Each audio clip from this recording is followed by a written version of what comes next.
The message and meaning, our class on how to understand and plummet the depths of Torah.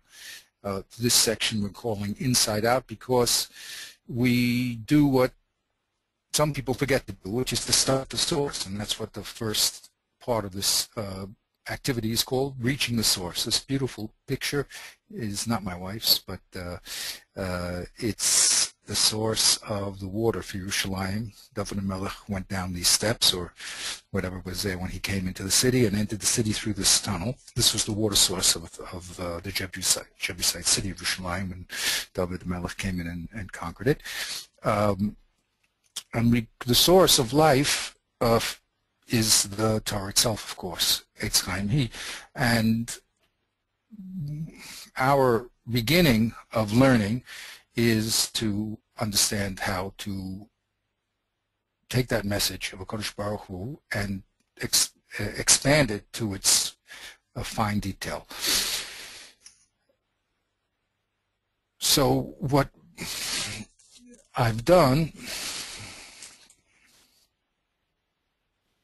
is I created this little chart.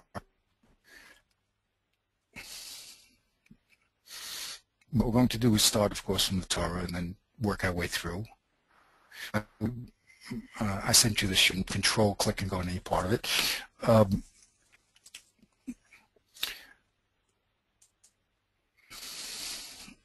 Our first move was just to take the Chumash itself and to observe it. I always say, make a play on words, we're called observant Jews. So normally observant means that we do what we're told, but there's another meaning in English. Observant means that we observe. We observe what the Torah says, what HaKadosh Baruch Hu has written, and are very careful about every single word, and then are able to reconstruct His will.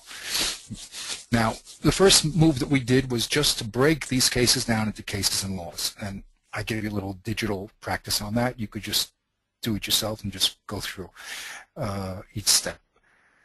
The second step was I applied some very basic principles of the Ramchal.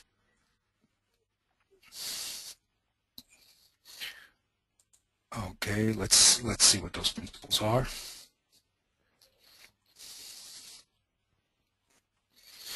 Now, what we're investing here is the Mishpatim, Parshas Mishpatim, because our aim is to take one little halacha, which is going to be mentioned here in the middle of the Parsha, about paying for damages. It has to be done with the best of your land, and to take it through the various stages of unfolding of the message, through the Mishnah, down to the Gemara, down to present time, Bezrat Hashem.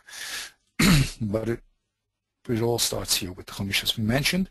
And what we did here was, the first move was to break the Chumash down into Nosei and Nasu, which means what is the subject and what are you saying about it.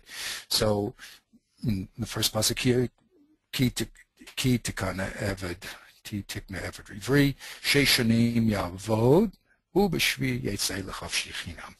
So the first law talks about a certain case when you acquire an eved ivri, and it tells us what the law is. So that was the first move, to break things down to Nosei and Nasu. The second move that we're going to do is to use Derek Tfunos, and also Higayon, but not in their depth, but just in the with some basic labels, to label the various parts of the case. Okay, so we said that Nosei in Darkei Gemara, he talks about the Nosei and the Mishpat. Okay, the subject and its law, or we would say in English maybe case and law. So we're going to take the case now, and we notice that these cases are always talking about what we call actors. That's why I call this thing actors action law. We're talking about a certain actor or actors involved in a certain action, and then HaKadosh Baruch Hu is going to tell us, well, is this action something you should be doing or should not be doing, and what are the consequences of the action?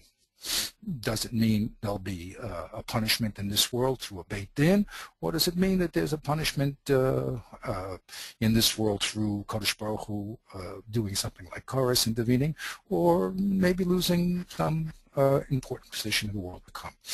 So that will be the mishpat part, the consequence part. Now, when we look at the nosei, so in Dr. Tfunas and Sefer, the subject was broken down into various parts. The parts that we're going to be interested in here is the poel. That means who is doing the action. The pula, what action is he doing? And the hefel, what is the, or who is the recipient of this act? Okay. And then we'll also talk about the result. So if we give an example here, we were looking at, for instance, Maka Ishu Meis Moshimas, this pasuk. It says, when a person hits another man, and that man dies, so the punishment is, the mishpat is Moshimas, he will die. So we said we have to fill out, the activity we're doing is we have to fill out all these boxes, so to speak, in order to get a complete picture. And when the Kodesh Baruch Hu does not fill out one of the boxes, we say, well, what is it, and what does it mean? Now, one of the things that we must always keep in mind is that when a person reads, he's automatically filling in spaces. That is good and it's bad. It's good because you can't really understand something if you don't fill in the blanks, but it's bad because if you're not conscious of it, then you could be filling things in which are not meant. So when you have a little chart like this, it forces you to say, okay, now what's said, what's missing, and how do we fill it in? Okay, so for instance here it says Maka Ishu Meis, and it doesn't tell us who the Maka is. Who is this person who's doing the activity? Is it a man? Is it a woman? Is it a child? Okay, is he Jewish? Is he not Jewish? Is he a Kohen? And now, how do we fill that in? It does tell us what the activity is. He is hitting, so we have someone hitting, and we know the person who he's hitting is also clearly stated. He's hitting a man, and we know the mesubav. We know the result of that action.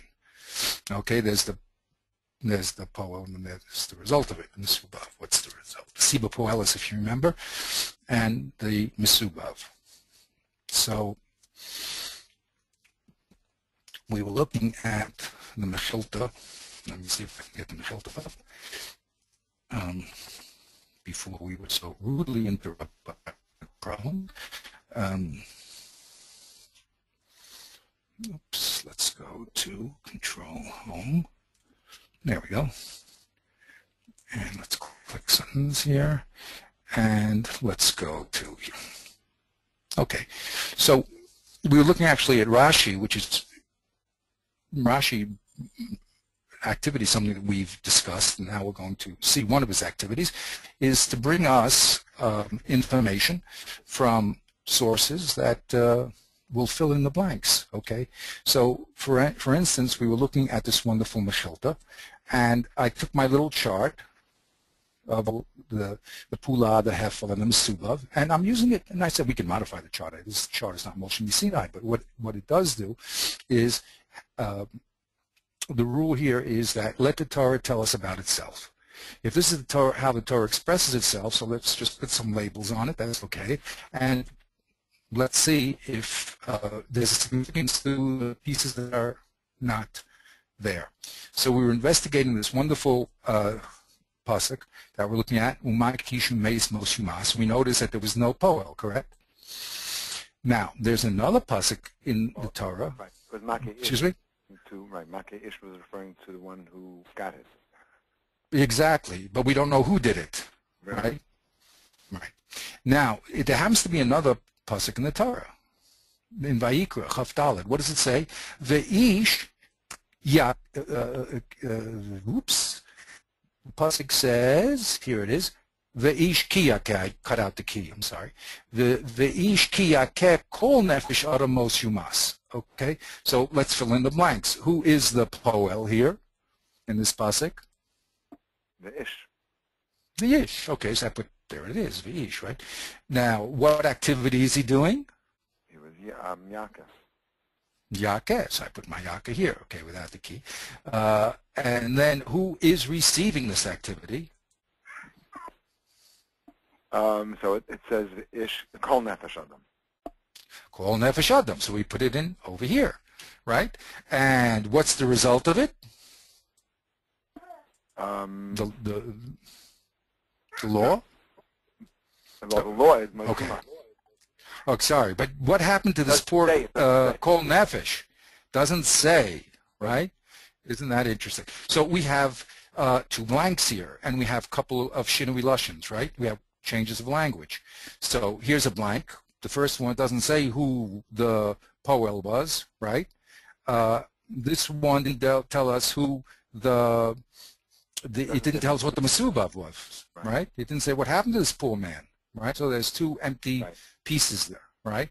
And some languages, here it said ish, and here it said kol nefesh adam, right? Yeah? Right.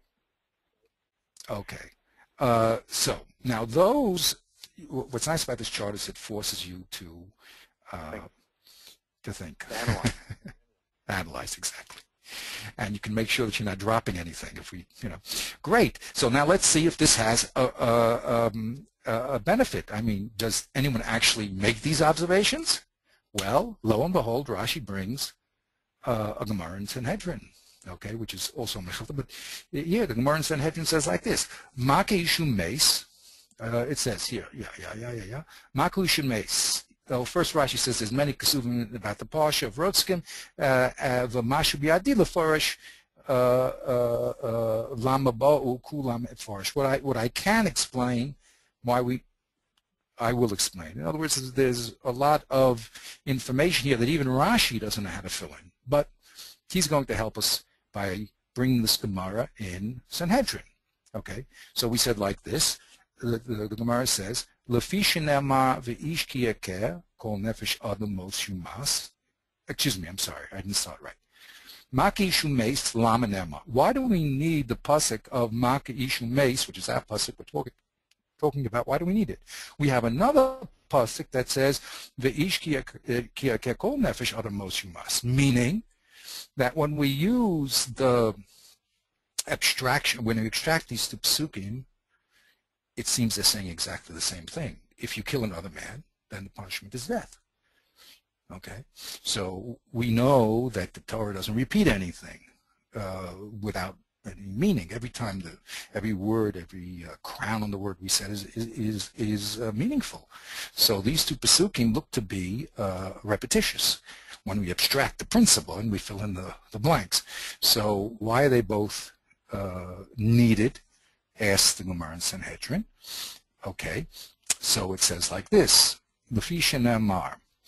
Okay, so why do we need Maki Yisumeish? What do we need our pasuk? We already have another pasuk that says Ve'ish Ki Yakeh Kol Nefesh Adam Mos Yumas, right? So if the reason is because if I only had this pasuk, Ve'Ki Yakeh Kol Nefesh Adam Mos Yumas, then Shemei Ani Hakol Below Misa. Why would I think Hakol below Misa? Because it doesn't say that there was any Misa. It doesn't tell us what the Misa was. It just says the Ish Kiyako Kol Nefesh Adam. So you think the result is just whatever the result of any Hakah would be. Right. Beautiful. So that's a very important principle we just learned. That when a subject is not specified, it means the broadest interpretation. When a subject is specified or limited, then it means to narrow. So here's the very important thing. If I ask you when something is left out, what does it mean? Well, we have a very important principle now. Now it means there's no limitation. Any type of result from hitting another man, if I only had that pasuk, correct? Right. So Eino El Chayav B'Hakol Shel Misa. So that's why I need this other pasuk that says, excuse me, if the Tamalo Makishu Mace, I'm sorry, Eino Chayav El B'Hakol Shel Misa. The other pasuk tells me no, that the death penalty is only when there is an actual death. Okay, so then let's go through the steps, and then let's ask ourselves the questions. Well, why can't we then combine the pasuk, right? Mace in the second one, and just combine them into one.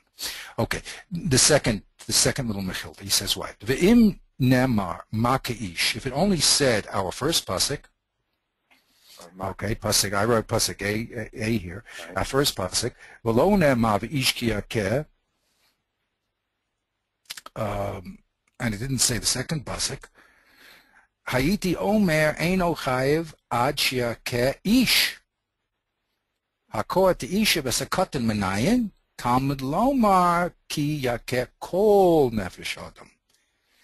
So here we noticed that there was a shinui lashon. The hefel, the victim here in the first pasuk is ish, and the victim in the second pasuk is called nefesh adam, right?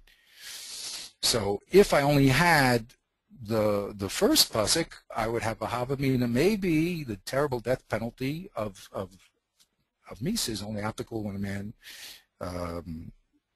kills a man, because it says ish.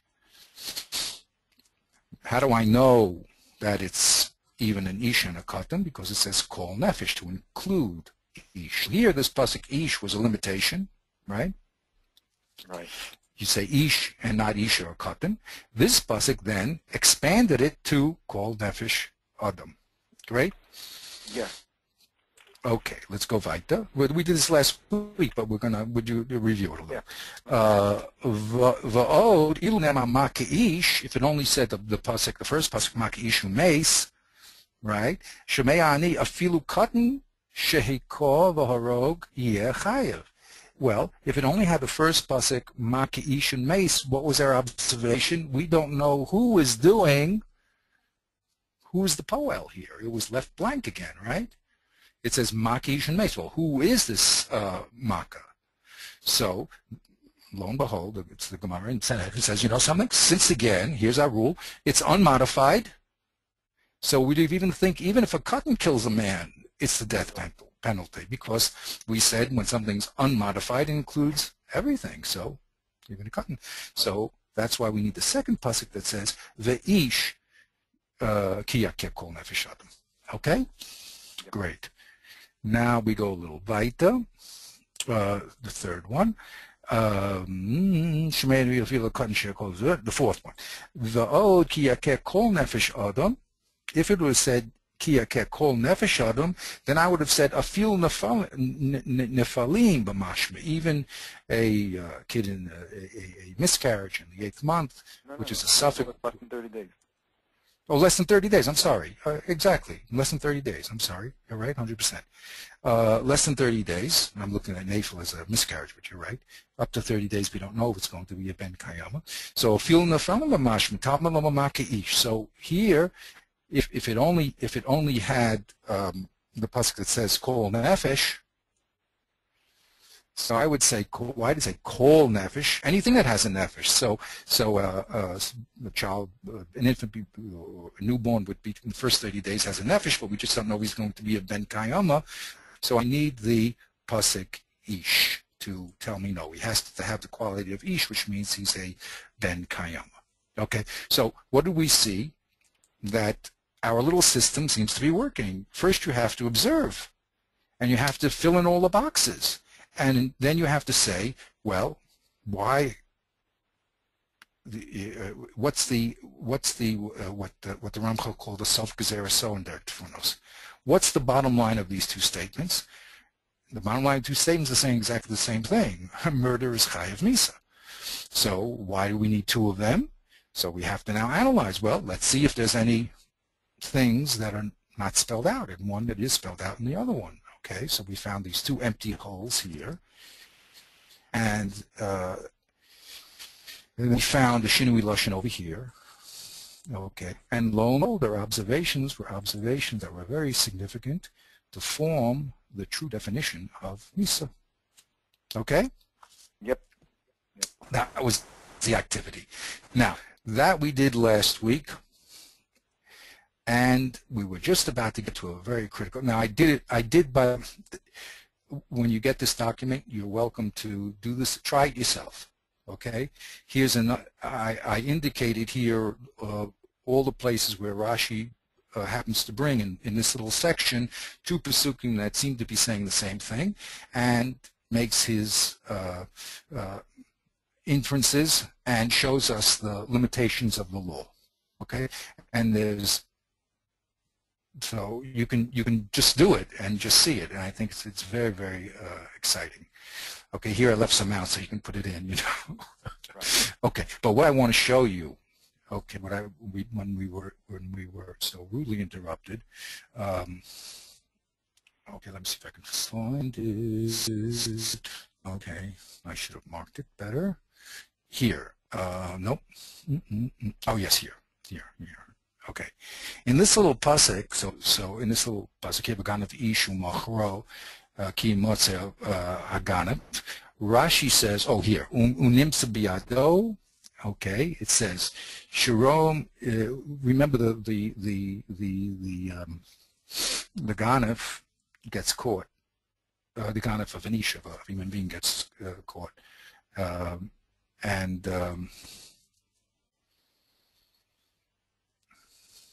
I didn't put this. The Ganav Ishu Machro. Okay, Yimsa. Okay, but here the point I wanted to bring out was Shira'u Edim Shaganvu Machro. We noticed that there was a strange thing that the man was found in his hand. The person kidnapped. When he found his hand, he kidnapped and he sold him. Where is it? So Rashi explains over here because of that kasha. It means the Edim saw that he stole and sold this person that he kidnapped. V'nimtza b'yado kfar kodem mechira, that you have to know not only that he sold the person, but he was the one that did the Geneva to get Mos Yumas.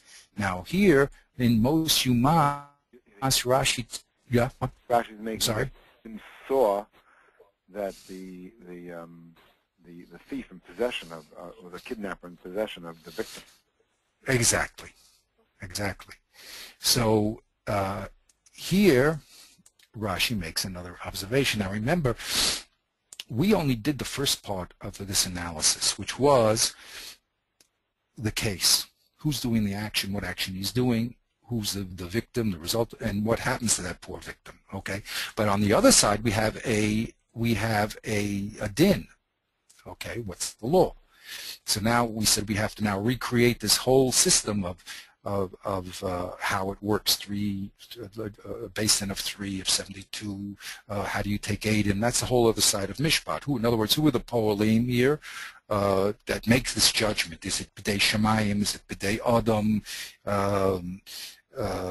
If it's B'dei Adam, how does the whole system work? Okay, so there's a lot of information that we have to fill in on the other side, okay, which is also really the same types of things. Who's doing the activities and what are they doing and how does it carried out? But Rashi says an important thing here. We notice that it says Mos Yumas in the case of kidnapping, right? Right. Now we want to know how is that carried out. It doesn't say. So Rashi again fills in the thing. He says, "Kol misa amur b'Torah stam." Whenever you see Mos Yumas and it never spells it out, it's bechenek, it's strangulation. Okay. Now let's. I'm sorry, that's not what I wanted. Oh, I'm sorry. That's not what I wanted. Okay. Ki yamatzeh ish ganav nefesh me'achav. Okay, let's do this pasuk here. An ish who's a ganav nefesh. Okay, what happened here? I'm going to push it down a little.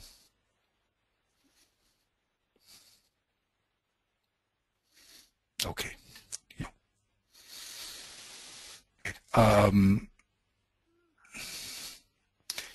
we have a pasuk that says Ganaf Ish and Mochro, and another one says Ish Ganaf Nefesh.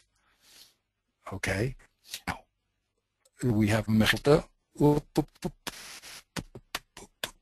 Says my computer's overloaded. So the Mechilta says, Lafish Nema Ki Yamotza Ish Ganaf Nefesh, Ein Li Ela Ish Ganaf Nefesh, Isha O Tumtum O Androgana Shaganav Menayin. Okay, if I only had this, we look at the Poel, the Pool, and the Hefel. Here it says Ish Ganaf Nefesh, right? The other pasuk says Ganaf Nefesh Umochro. How come it doesn't talk about the Poel? So that's what the Mechilta is medayek about.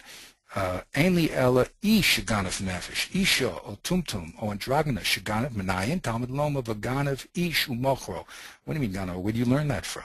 So again, because we had this beautiful observation of saying fill in, not fill in, but make the chart and make sure that and write down what's said, not said. So this pasuk says ish, which is a word of limitation, right? So ish and not isha or a tumtum and androgynous. The other pasuk left the poel out. It said ganav ish umachro. And because it left the poel out, we said it's the most broadest interpretation. Okay, so there it goes. Now, ulefi shenema v'ganav ish ein li ela ganav ish isha menayin. Here, this pasuk says ganav ish, so it talks about the victim, the hefel, right?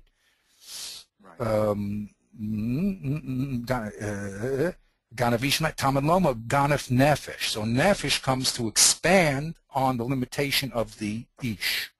Okay. Now now, here's the beautiful line I wanted to bring from Rashi. Ma shechaser zeh gilui zeh. Okay, which is a very important little Rashi, that the Torah is one whole unit. It's one whole, if I can use the term, web of information, where there's links from Pesukim to Pesukim, and there's a dynamic interaction between Pesukim and Pesukim. So what you're learning here has to be revealed in another place. That means there has to be a link from this place to another place to fill out the total picture. Right. Okay, and that's the beauty of the learning process. It's not only what you're reading here, but it's what you're reading here in relationship to the other Pesukim. And those will fill in and transfer information from one place to the next. Okay, so that's pretty exciting.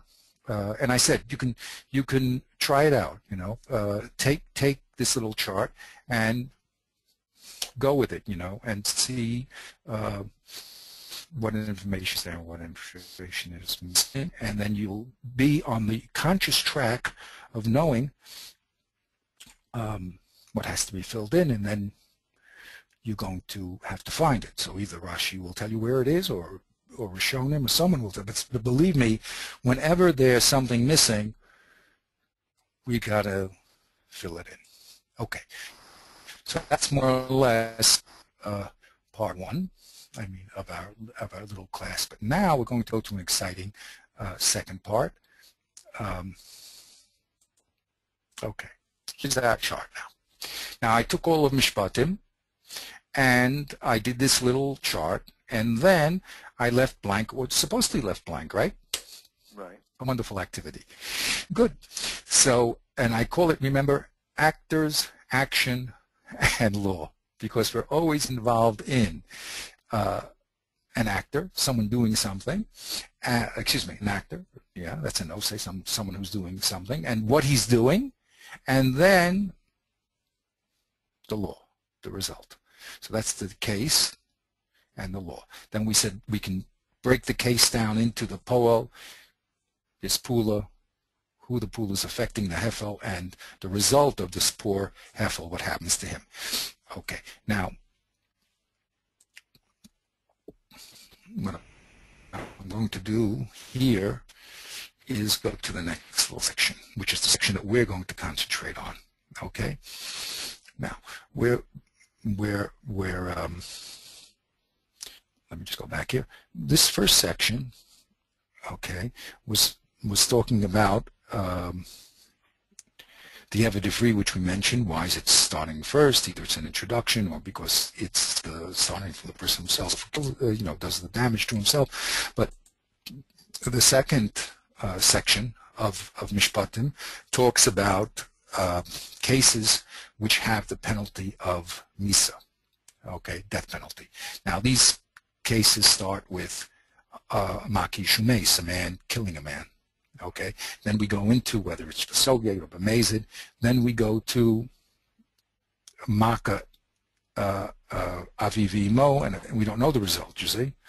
So we have to go into a whole definition of what type of wound is called a wound that is Chayv Misa. So the victim changed here, and the amount of hit changed, but the law changed the same. So this first little section is about the penalty of Misa. Okay, we won't go through all of them again. It's a very, very exciting thing. Now that we've sort of discovered this method of analyzing the Torah, so it becomes very, very exciting. And we'll see that in our next stage of learning the Mishnah, the activity we're doing now is exactly the activity that the Mishnah is involved in, and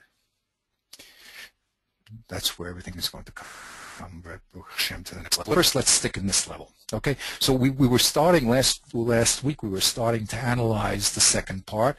We said the first part is man who is damaging another man, and now we're going to talk about man's property. Okay. Yep. Good. So what is the first thing that the Torah is going to talk about when it comes to man's property? Who is the poel, the first poel that he talks about? The shore. The shore. Okay. Now we have to ask ourselves a question. After we go through this, why did he start off with the shore? Okay. But whatever it is, the first poel that Kodesh Baruch Hu talks about is the shore. Now, I made this column in red. Why? What's the common quality of all this shvarim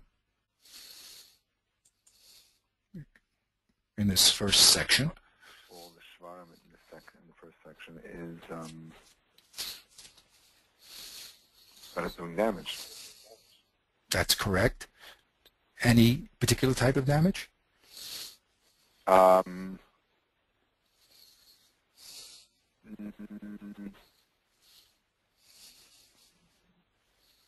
Let's see, in this just in this first little section here. doing negicha. He's doing negicha. That's the pula that he's doing. Okay, very good. Who is the victim? So the victim is let's see, what is the pasuk? Yigach shar es ish ay es isha. Yes. Now you read this. The beauty of what I did is that I left the pesukim flow the way they are. So you read from right to left. Okay. V'kigach ishor es isho isho umes. That's V'im hashor. Yeah, go ahead. The victim is the isha isha. Correct. Or would be a ben or a bas. Right. Or an amma. Okay. Now, in the next pasuk, we start talking about a boar. Who is the victim there? Shar echamar. Right. The next one we talk about a shore. Who is the victim there? The shar is the shar sharehu. That's right. It went to a shore again. The next one we talked about the ganav, and who is the victim? The ganav is the victim is shar or seth. That's right. Okay. And then we're going to talk about the shane and the rego. You know, who's in there? And the victim there is a southern carrot. Right. And then we're finally going to talk about Aish. Who's the victim there? The victim in Aish is the Gadish or the Kama. Right.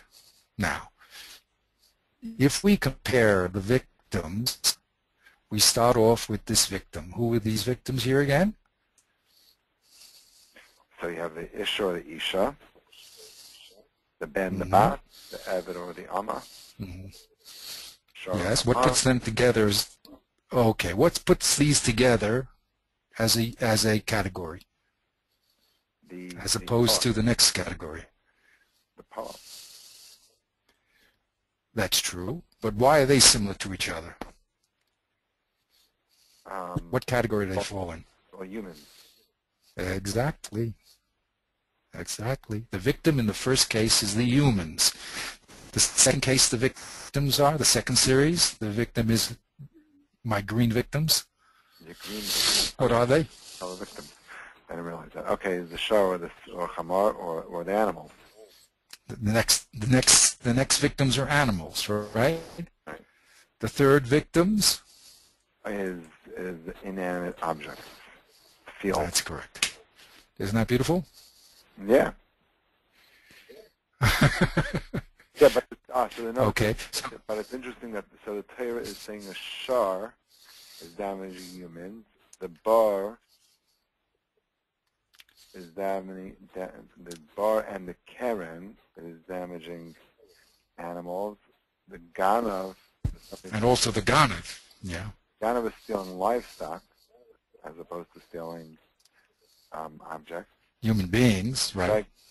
And Regel is damaging inanimate objects.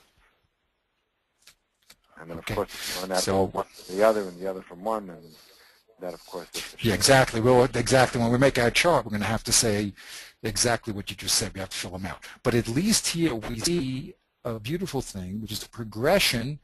In other words, my real question was, why did the Torah present the information in this manner? If you look at the Poel, for instance, so we have here is the Poel is the shore, right? The first one, the Poel is the shore. The second one, it's a bore. Okay. The third one, it's a shore again. Okay. Right. The fourth one is a Ganav. The fifth one is Shane and Regel, and then Aish. Okay? So if you look at the Poelim, it doesn't seem to be too orderly, does it? No. Right. Okay. Right? I mean, why start with a shore and then go to a bore and then go to a shore back again, put all the shvarim together, you know, and then go all of a sudden in the middle to the Ganav and then go to a Shane and a Regel and end up with an Aish. Right? It doesn't seem that the order it doesn't seem that there's an order we can explain. Okay. So anyway, that was one of the beautiful things. By making this chart now and analyzing it, you say to yourself, okay, now, first question is, what's the relationship between all these cases? Okay, and do your observation. So that's what I did, and Baruch Hashem, we see that the victims here go from man to animal to inanimate objects like, you know, the field. Okay. Now, great. So now that'll solve our problem also. Is why is shore mentioned twice with this bore in the middle? Okay, why don't we just put all the shvarim together? Right. You see, that's a little strange, right? Because we could have put, why didn't we put the shore before the bore? The victims here are the same. Right.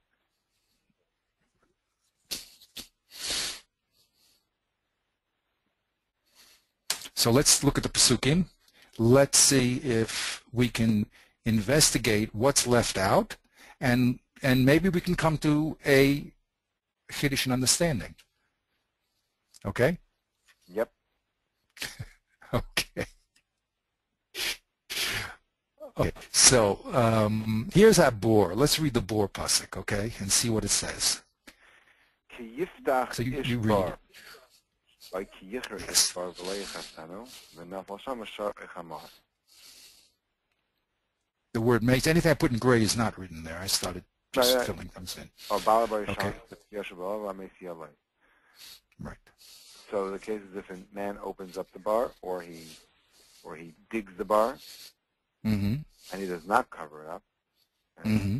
falls there a shar or chamor, so the balabar has to pay kesef, yashabal ba'alav. He has to return the kesef to the owner, and the mace belongs to him. That's also not clear who it belongs to.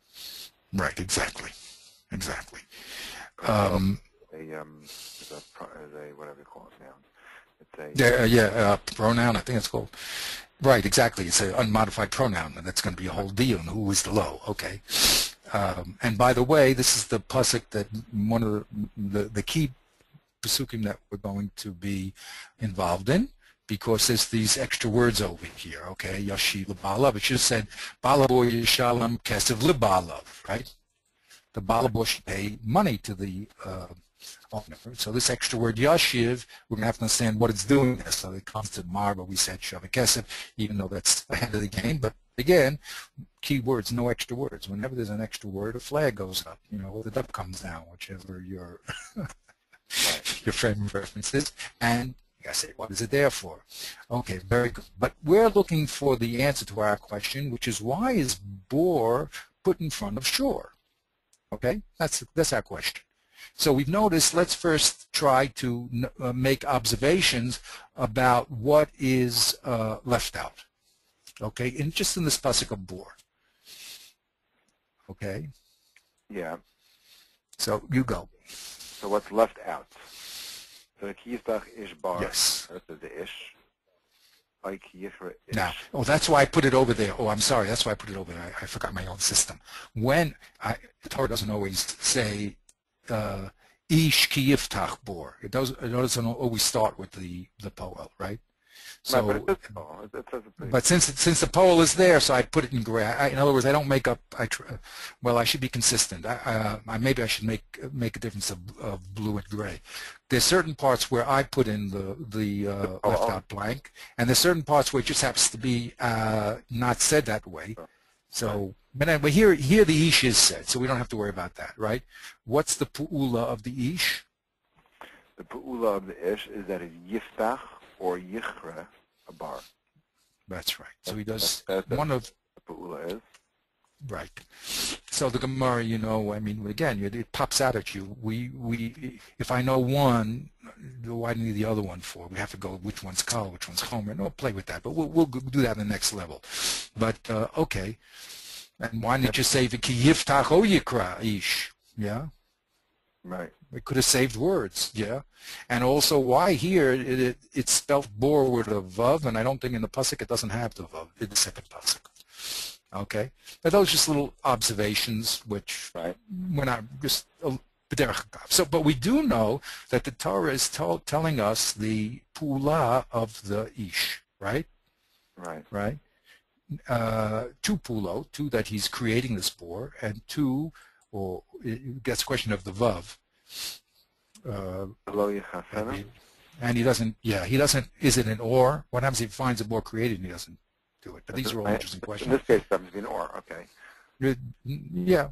Okay. Or it could be an and. It means the bor that he created that he didn't do it. I don't know if you're obligated to, cover another person's bor.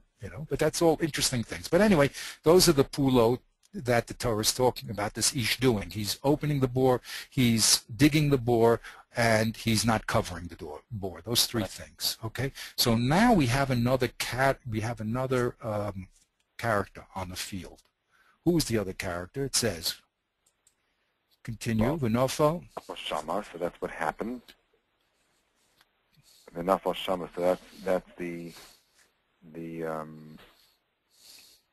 why did you put the V'nafal Shama under the Haf'ala? Under the Pula. He didn't do it. The man didn't do the V'nafal Shama. Oh, that's very good. Excellent question. I don't know. What? Yeah, you tell me.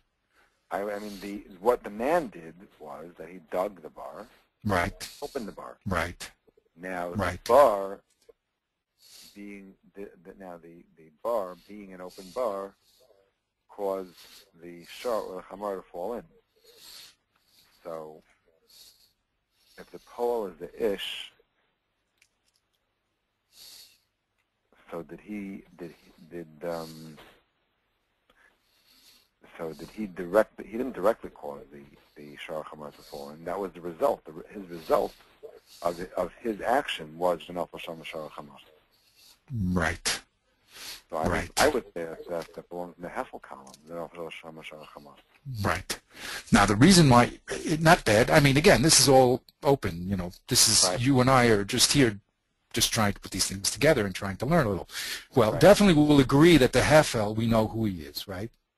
The Hefel is the shore and the chamor. That will Maybe both I would agree, say the right? mistubab is the nafal shama.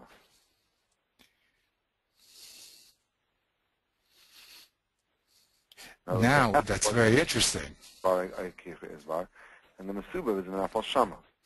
Now it depends upon who you'd call the poel here. Because it could be, and we're just talking this out. I'm not giving any we're just, that's called learning. We're trying to discover here. You say, it could be that the pula here is the bor, the poel. Okay? Okay, so now I'm just giving that as a possibility. Oops. You know, Mr. Word, you know. Thank you so much, Mr. Word. Really is helping me a lot here. Okay, make him bigger again. Boop, boop, boop. Go back to our space here. Why this is so interesting, too, is because it keeps us in the same place. If you do all this stuff orally, if two people are in contact with each other, they can do it. But here it keeps everyone on the same page. That's why I do all this type of visual stuff, because it really keeps everyone together. Okay, 1 second. Here's our bore. Okay, so now, just my little supposition here is that all of a sudden we have this new victim here, correct? That we'll both agree is the shor of a chamor, right? Right.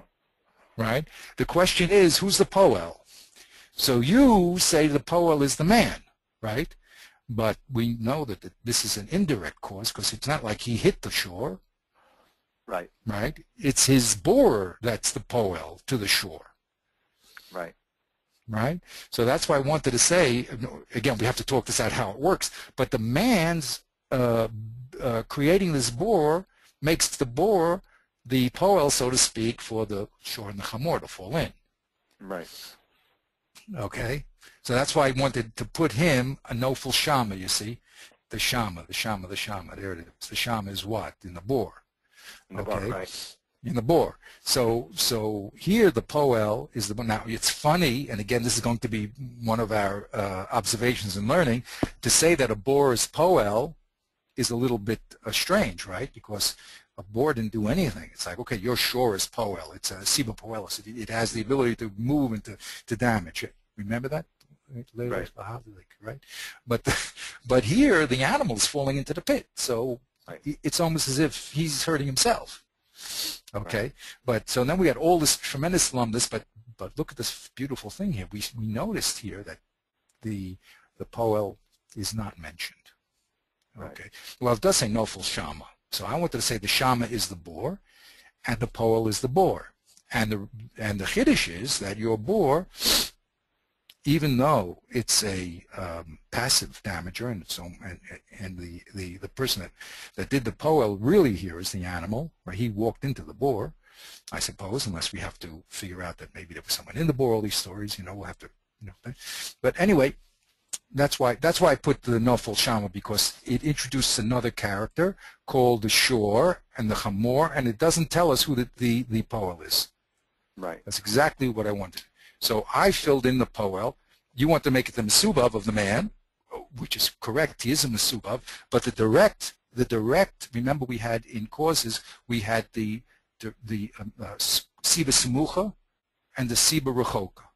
Right. Remember, we did that in higayon. So the siba semucha here is the bore, right? The Siba Karova is the man that built the bore. He made the bore. Okay? So who's responsible here? So the Torah says that even though the Siba Karova here was the bore and didn't do very much or didn't do everything because he had a partner with this animal falling into himself, but still the man who's the Siba Rechoka is responsible because he made the bore. Okay, great.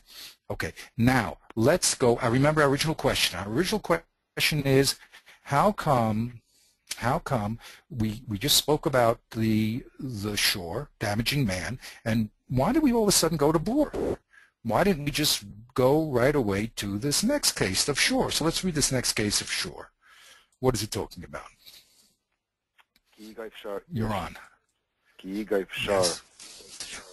Ki yigaif shar ish as shorei ehu b'meis umachres shar chai. Yeah, very good. I'm sorry that it's the pasukim are here, but you're right. Okay, so here this is the whole pasuk. So yeah, v'ki yigaif ish sure. Is that the order? What do you do? That's the pasuk. Yeah, v'ki yigaif shor ish as shorei ehu umeis. So one shar gores another shar. Right. And the victim dies.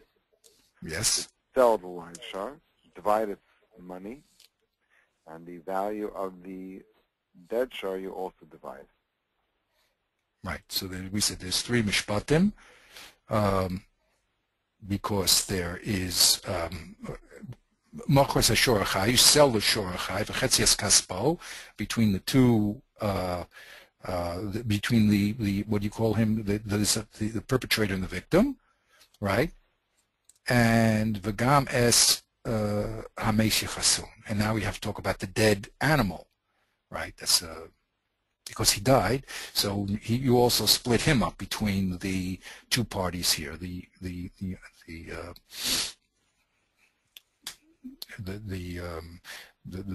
victim and the person.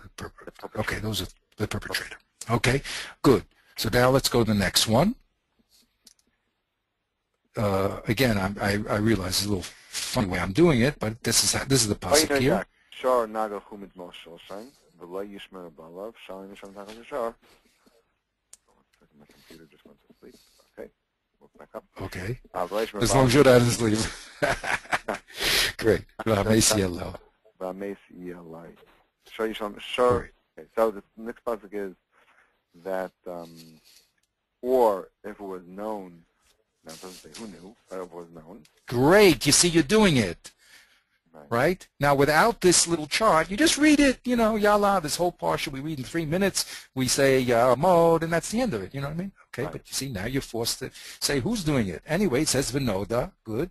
Oh, no, that was known. Kishar Nagach Mitmol Shoshan. That the shar was a Nagach. Okay, we have a Shini Lashon. Right. Because it could have, I don't know if there's a past tense for the word Yigais, but I'm sure there is.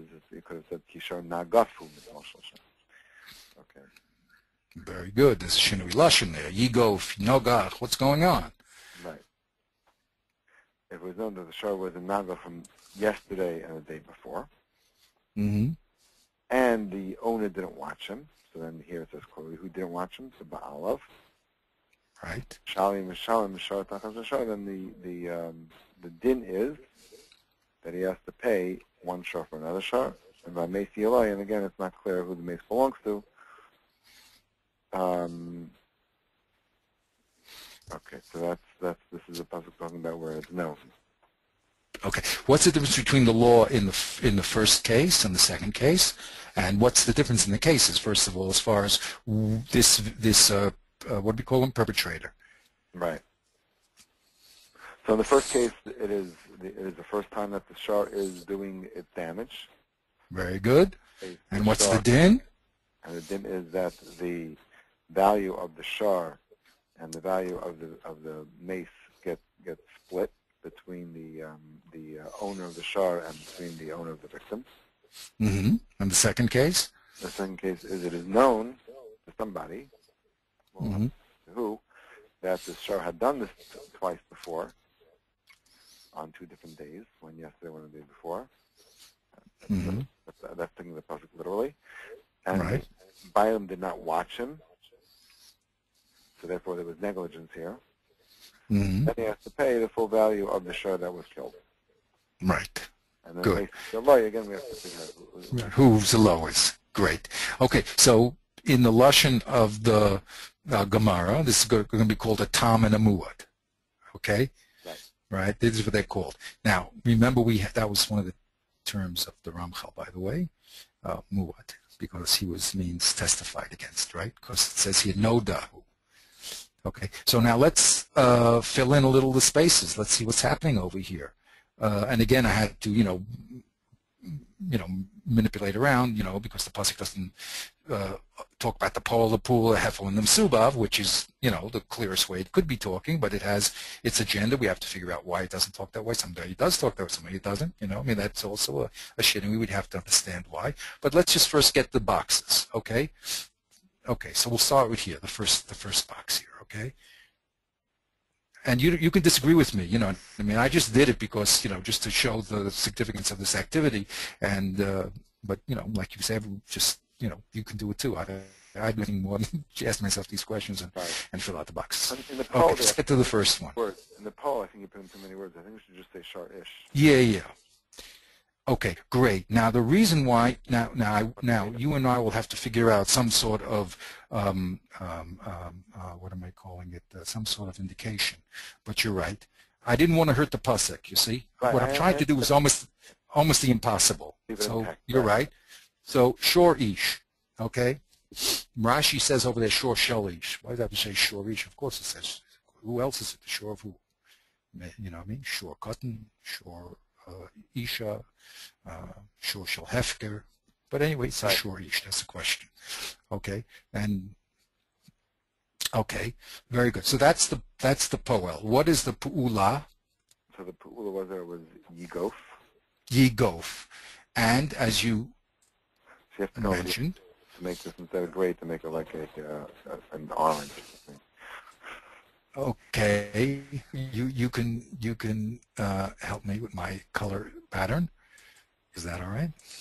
After a while, it's hard to see. Nobody's going to know what the colors mean. Yeah, exactly, but that's okay. Exactly, no one will know what the color means. But that's why I tried to because it's the activity. It's making the chart. That's the whole thing. Right. It's filling in the chart, which is the activity. After it, if I show this to someone, they'll get color madness. So red we're going to decide means that it actually says the word in the pasuk, and we're just identifying it in the column. Yeah. Okay. Let's try it. If not, we'll change the colors, and that's a whole other world. But let's just between you and me, we'll do this now. Okay. So you go. Maybe I'll make it a blue. I think I'll make it a blue because red is a little too dramatic. We got this nice program that works so beautifully now. Oops, can you see blue? Yeah. All right, whatever. You can see it. I don't have such a great blue. I got such a great blue. Let's see. Okay, whatever. Yeah, I'll make it a little lighter. Okay.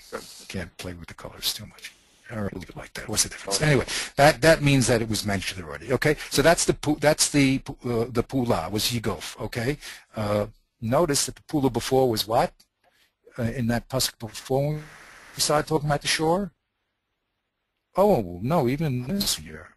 You made the observation. The pula, a few lines later, a few words later, it's going to be changed. And originally, in this pasuk over here, when he was killing a man, it said yigach. Okay, so this is a strange thing, yigof. Now, yigof literally means is more with the goof. Okay, that's again Rashi is going to explain that. What's the difference between yigof and yigach, and that's a whole world. But basically, outside information again, we don't know about it. But yigof is pushing with the body, and yigach is usually with the horns. Okay, we're going to get into the Gemara, explains it all that, but anyway, this is Shinui Lashon. Very good. So this pasuk says the poel was a shore, and the pu'ula was a yigof, right? Who was the hefel? Who was the victim here? Was shor. Right. So what did we add here that we never saw before? You go for it's a Shorei Ehu. It's the Shorei Ehu it says in the pasuk. Yeah. So did we have it? What's the new term here? Shorei Ehu. Yeah, exactly. All of a sudden, this is a new term here. We have to explain that term. What do you mean? We never saw that term before. In the pasuk before, Nofel Sham Shor V'Chamor. It doesn't say Re'ehu. Right. Why does it say Re'ehu here? I don't know. Okay, we have to. Okay. Well, right, exactly. Who's a Re'ehu? Well, is it a Jewish person maybe? Okay, don't know. Yeah. Okay, well, whatever. That's a question we have to answer, right? Okay, what happens as a result, the mesubab of this shore hitting the other shore of your friend? So now he tells us clearly he dies. Okay, very good, very good. Now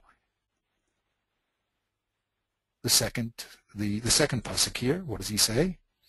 So that's the first din of, we call him the tam, and everything was filled out here. The poel, the pula, the hefel, and the mesubah. All of them are there, so we're happy. Let's see the second pasuk.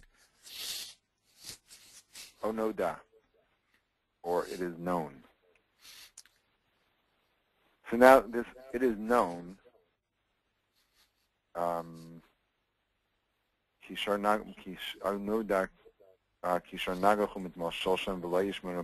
that's really all a preface to the poel and to the, well maybe that's all a preface to what's going to happen. It doesn't say what happens. So now let's be scientific now. Okay, so really you made the, that's why I split it up. You made the observation. What do you mean? Oh no, who's the poel? Who made it known? How did it happen? He just heard a shmua? He just, someone said, hey, you sure damaged someone? Does it have to be a based in? Well, onoda means it was known. Exactly. So the pula is that someone. It's not saying that somebody's telling anybody. Exactly. So who's the poel? Who's the poel here? What, the whole world knew about it? What does it mean? Who? Noda is go ahead. So the person who knew. So it doesn't say who knew.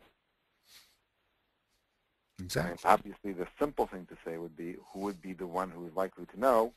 That would be the owner. Exactly. Right? Right. You would say, well, if the owner knew, okay.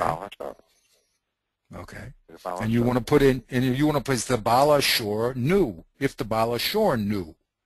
Okay. But it says, okay, it was made, but it says here it was made known. It's the passive, right? Oh no, that was made known. Right.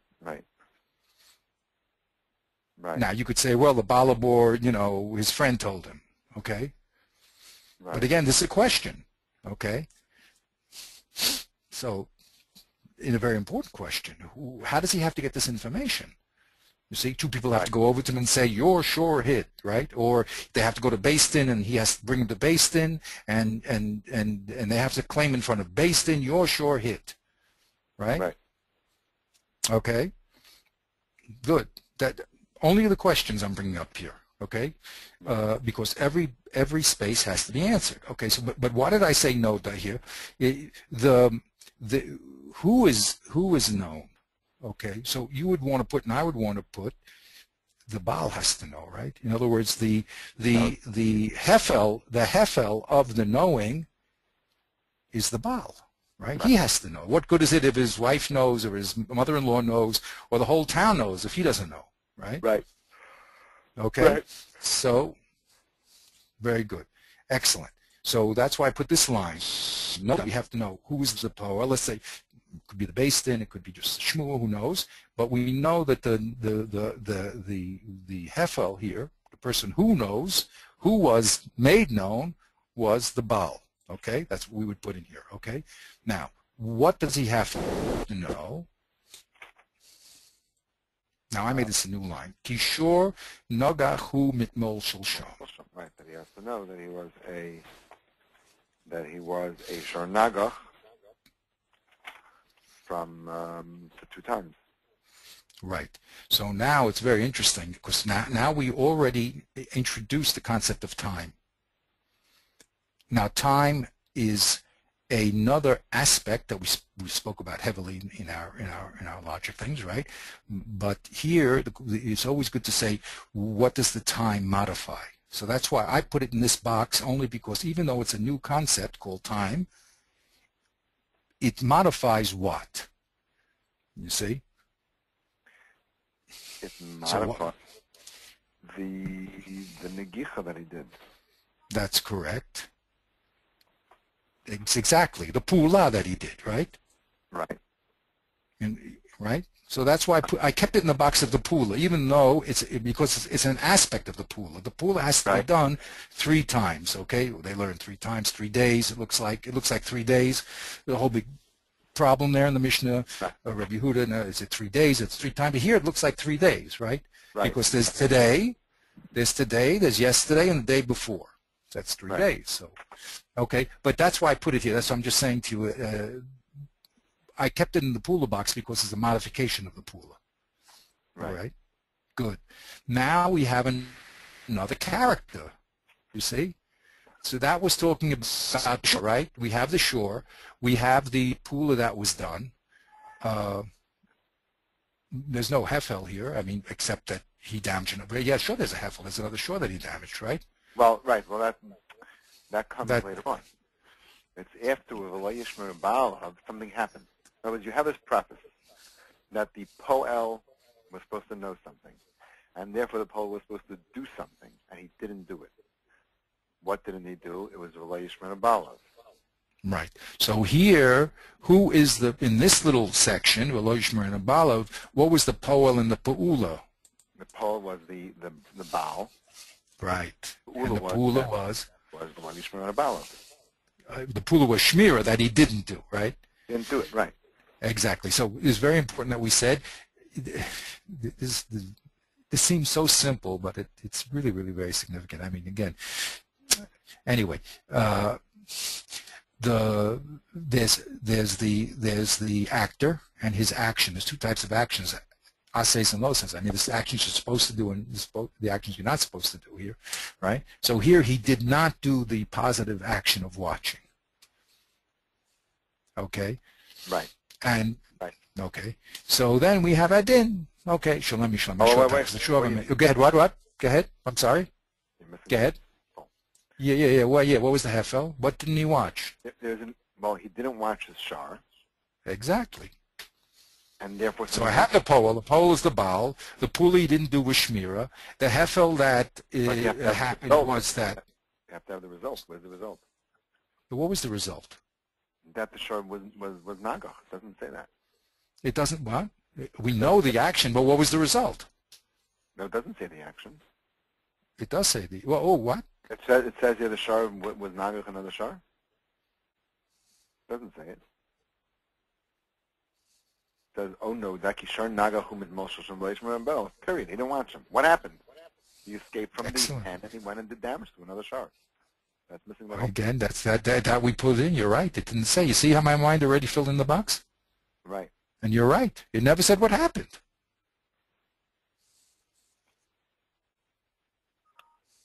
It should have said V'lo Yishmel Ba'alav V'nagach Hu Shor. Right. V'nagach Shor. How come it's Shoreu. Exactly. Beautiful.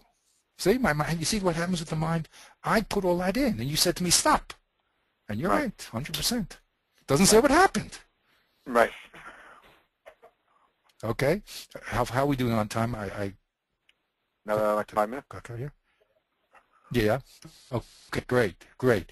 So great. So beautiful. That's the activity. Now I asked you, how come? Can you give me a theory now why this shore was not placed right after this shore? This shore was a shore that damaged man. Next thing, talk to me about a shore that damages property another shore, right? How come Bor is put in here in the middle? Because. Good question. I mean, it's a good question, right? It is. Well, the answer is, based on what our analysis now, that they are Yeah. both the result of an indirect cause by the poem. But why not put the shore first and the bore second? That's my Because question. the bar is, I don't know, one is more direct, one is less direct, so pick one over the other. Well, what do you mean direct?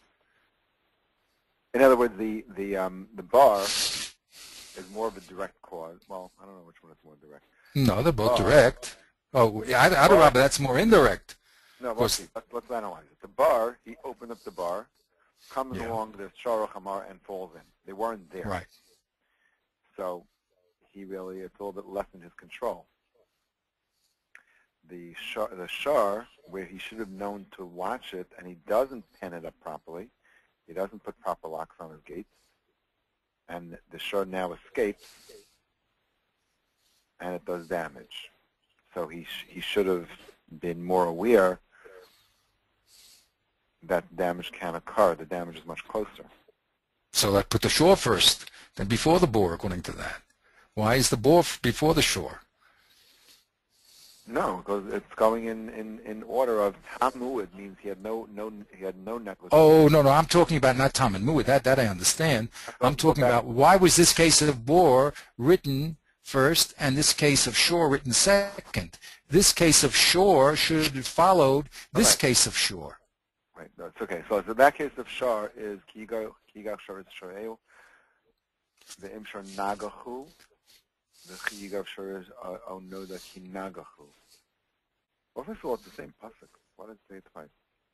The imshar Because of the victim. The answer is the victim. Right. The victim changes. The victim here is people, we said. You see, that's why it's in red. It's people. Victim. You see, this is the victim. The victim here is shvarim, right? The victim is shvarim. So we have a victim of a shar. So that I can understand. A shar from a, I don't know, we have a victim of a shar from a bar, then a victim of shar from a shar tam, and then a victim from a shar mu'ud. Right. But the victim is a shore. It just happens to be he's either the victim of a bore or he's the victim of a shore, right? But the victim stayed the same. Okay, he said shore chamor here, but okay. But basically the victim is an animal. Right. So why, if the victims are the same, so put the shore, this shore, before the spore and let it be next to the shore. This shore is the shore that kills a man. Afterwards, tell me about a shore that kills a animal. And then tell me about the boar that kills an animal. How come the boar is before the shore? I don't know. Look at the poel. Okay. Let's see what the poel says. So the poel in the case of the bar is the bar or the ish. That's what you say. That's what you say. It's the boar. But remember how the pasuk started. Right. Ish. Ish. Ah. Yeah. Ah. So that's still not a reason for it to go after shar. Why stick a bar in between shar and shar? Because this is a man who's doing the damage. If I ask you if we say it, again, theories we're talking, if we talk about responsibility, the first responsibility the person has is to his own actions. Then we could talk about the responsibility to his animal's actions, right? Uh-huh.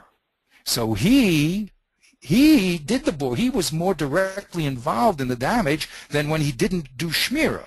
Here he actually did a pula of digging a bore. As a result, this poor shore fell in. Here he didn't do an action. He just didn't watch. That's a lack of an action, right? Okay, he should have done that. He didn't. So that's why this pasuk of bore came before shore, because it's talking about a man's own action as opposed to his lack of action in letting his animal go out. That was my theory. Uh-huh. Okay? Okay, and but I got to the theory. It could have been the other way around also. I mean, because once we're talking about shar, continue talking about shar and then talk about man. You know, I could have. Exactly, but that was my kasha, right? Right. So how come Hashem didn't use that system of order? Hashem is smarter than we are, and he Right. picked this presentation over the other presentation. So my theory is because Hashem wants to tell us he goes from the Chomer to the Kal. That's why he started off talking about out here. Well, first he talked about man, then the damager. Then when he went to the property of man, he talked about the shore of the damager. Okay? Right. But there, because the shore killed a man, so that had to be first. Right. Mitzad, who he killed. Because that's, you know, I guess, I mean, that's, again, we're talking. But over here, when he's talking about the victim being another shore, so then the bore is more of a cause of damage than the shmira. That's why he's the one that was opening up the bore. So we talk about first the man, and we talk about his animals, and then we'll talk about, in other words, we have a progression from man to animal to field. And we like to keep that progression. Okay, anyway, that's what we gained, and there's loads to gain here. Now you can do your, when you go over the Parsha, you have a new way to do Margaret Sedra. Right. Right? It'll take you a few days, if not weeks. But anyway, it's a very simple pula, and look what beautiful things have come out. Baruch Hashem. So next week we're going to go Bezrat Hashem to the Mishnah. Good. Okay. And we're going to see how the Mishnah now interacts with this beautiful Holy Torah that we have. Very good. Interesting, huh? Yep. Gewaltig. Baruch Hashem. Okay. Be well. Have a great, great one. And all the blessings, and have a lot of simcha. Okay. Amen. Okay. Kol tov.